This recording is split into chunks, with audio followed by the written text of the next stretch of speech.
Hey guys, Jason here. As promised, I'm going right into doing a detailed video on a trickle filter I made for my 40-gallon tank with my convicts. I did not invent this. There's so many videos on YouTube where people have used one of these drawer systems for making a trickle filter. I just want to make that. I'm not going to try to take credit for this, that this is my idea. It's clearly not my idea, but it is a great idea, so I wanted to try it. I watched a video that Richard from Pond Guru made about this really nice trickle filter that you can purchase for fairly cheap. They're anywhere between like 50 to 100 bucks. But I could not get one for the size of my tank. I could, but it was just way too expensive.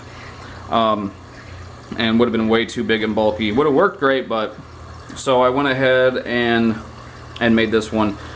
So first off, this is one of those. It's what is it, 5-tier drawer system. I got this from Walmart. It was $8. And I got some elbows, some piping from the hardware store, and I used my 2 submersible pumps that I got from Amazon. I'll also go over all the pricing on this. Total, I think this cost me $50, including the 2 pumps that I already had. So, but I want to give you all the prices in case you need to buy all of this. But the price does not include the media. If you already have a fish tank up and running, chances are you already have some type of filter pads or media that you can put in here. So I'm gonna break this down. I can't move this, but I'm gonna take all the drawers out and move it over to my kitchen, and I'll show you exactly what I did. All right, guys, here is the drawers pulled out, and this is kind of the order I have it: first, second, third, fourth. The very last drawer where the water goes back into the tank, I cannot take that out because of the bulkheads, and I'll show you that in a minute. So these are the drawers taken out, and what I have is the first one.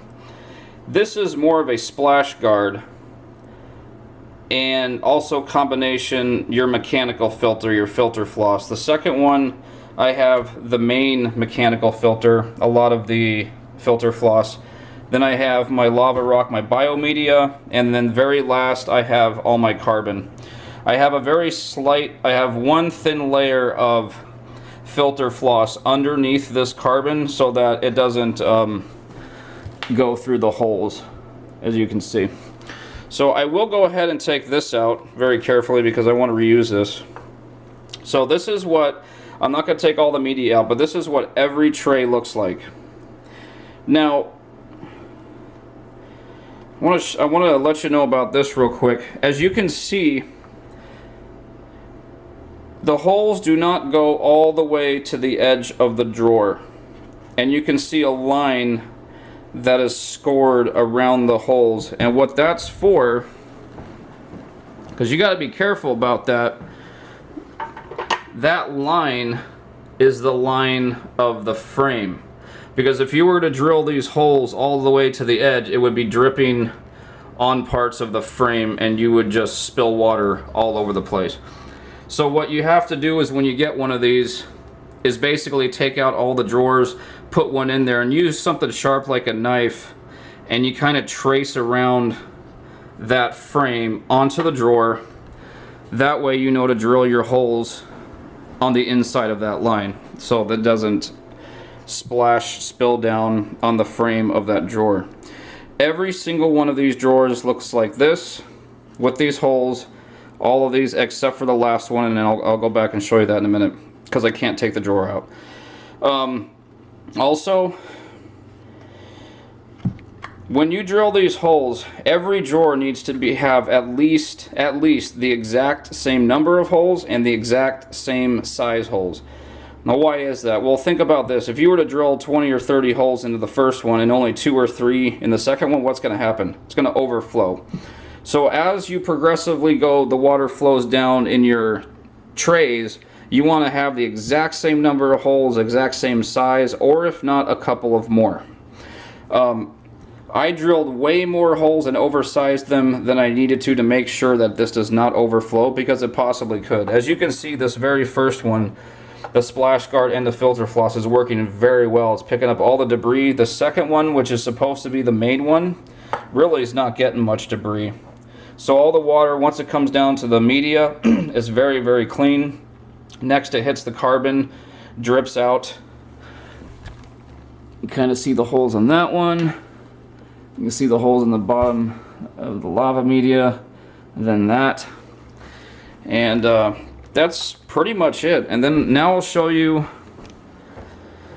the very last drawer that I cannot take out, and I'll tell you why. I installed 3 bulkheads on the bottom of this drawer, and once you put them in there, you can't open the drawer. This is the return for the water. So I've got 3 return bulkheads that just drip straight down back into the tank. And can you see them in there?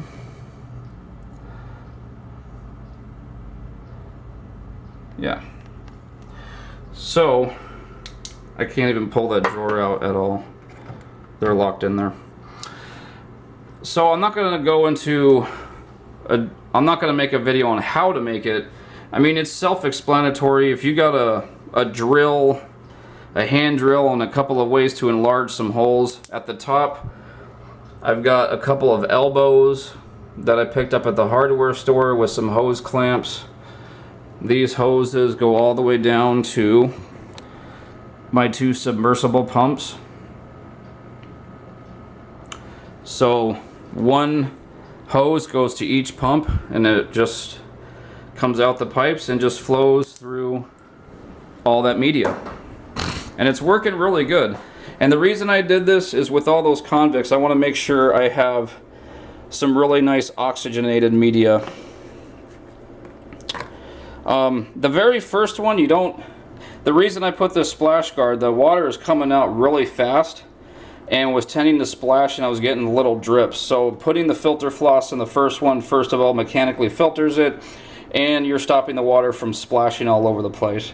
And once it gets past this one and this one, it does evenly flow through the rest of the media. Alright, I'm going to go over price here real quick. Where's my flashlight? These are submersible pumps. You guys have probably seen these in some of my other videos. You can get these off of Amazon. These were like, I don't know, $6, $7, $8 a piece. And each one is rated at 180 gallons per hour. As we all know, you always cut that in half. So 90 gallons an hour. So those were around $15 to $16 for both those pumps. Technically, you could use one. It depends on the size of your tank and how much water flow you want. Now, the drawer system, the elbows, the tubing, the clamps, all of that cost me $35.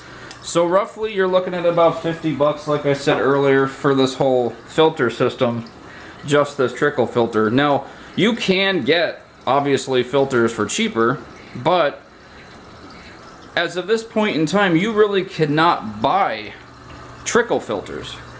If you do, they're really freaking expensive. You can buy, so the main advantage to this, if I can, hold on. You can see the water in there trickling over everything. It's kind of fogged up now that I took. You can see the water trickling over everything. Now the whole point of that is that greatly oxygenates the water and your biological media, and just helps your media eat up all the ammonia, nitrites, and nitrates even better. It's another different form of filtration that benefits your tank. And so I basically have my canister filter with the enclosed media, and then I've got my trickle filter. I got one of each, and that's really going to help my water. So like I said, total cost is around 50 bucks. That does not include your media. I also want to tell you guys about this. The carbon that I have in there, if you saw, it looks a little weird. I got this from Amazon. It's Acurel pre-washed activated carbon pellets. These are only, I think, about $8 for a bag, and it's three pound bag. Where's the yeah, 3 pound bag, and I got 2 of these. So I mean, if you really want, if you're on a budget like I am, especially when it comes to maintaining your tanks, I mean, I buy that cheap filter floss from Walmart, I get that carbon from Amazon, and you know, go the cheap route. Fish tanks, maintaining it can be expensive, but I mean, that filter floss is so cheap. I use it on my daughter's tank. I use it on the trickle filter. I put it in my canister filter. I even use it in my surface skimmer. It goes a long way. It's very diverse. So I hope that made sense. It's a pretty easy do-it-yourself project. And like I said, since these submersible pumps are rated at 180 gallons a piece, you cut that in half, and that's almost exactly what I'm getting. I actually had my son help me. I lifted this up. He put my 2-quart jug underneath it, and it filled up exactly 2 quarts in 10 seconds, which came out to be a gallon every 20 seconds, which came out somewhere, I think it was like 180 gallons per hour. So I'm getting 180 gallons per hour out of this, which is pretty freaking good. So I'm happy with it. So the pros and cons of this. The pros, it's a nice do-it-yourself project. For a trickle filter, it's going to be like 10 times cheaper than anything that you're going to find out there. It's greatly going to help your water, oxygenate the water and your biological media. The cons, I'm not sure how I feel about this thing sitting on the back of my tank. It is not the most stable thing, but it hasn't fallen over. It can overflow if you do not keep an eye on this thing. You have to check this every day. I mean, these are just plastic drawers. This can overflow. Something can get clogged, and it can overflow. You have to, so I mean, if your water's pretty clean to begin with, you don't have much to worry about. You just want to come up and check it out real quick. But if you've got a really dirty, nasty tank and you got some muck going on there, this could easily overflow. So you kind of want to make sure your water's good and clean to begin with, and then set one of these up. But what else? Yeah, I don't know.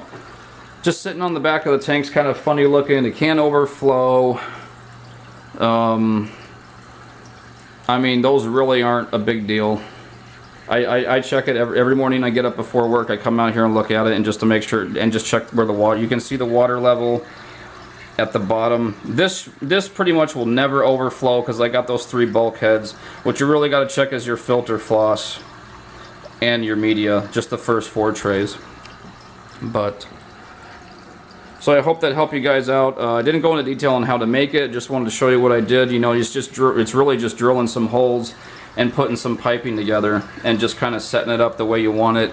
Oh, another pro to this is you can set this up the way that I've set in other filters. Is you're taking water out of one side of the tank and the water is going back in on the other side, and that's the best way to filter your tank. So I think that's about it. If you guys have any questions, leave them in the comments. As always, thanks for watching, and have a good one out there.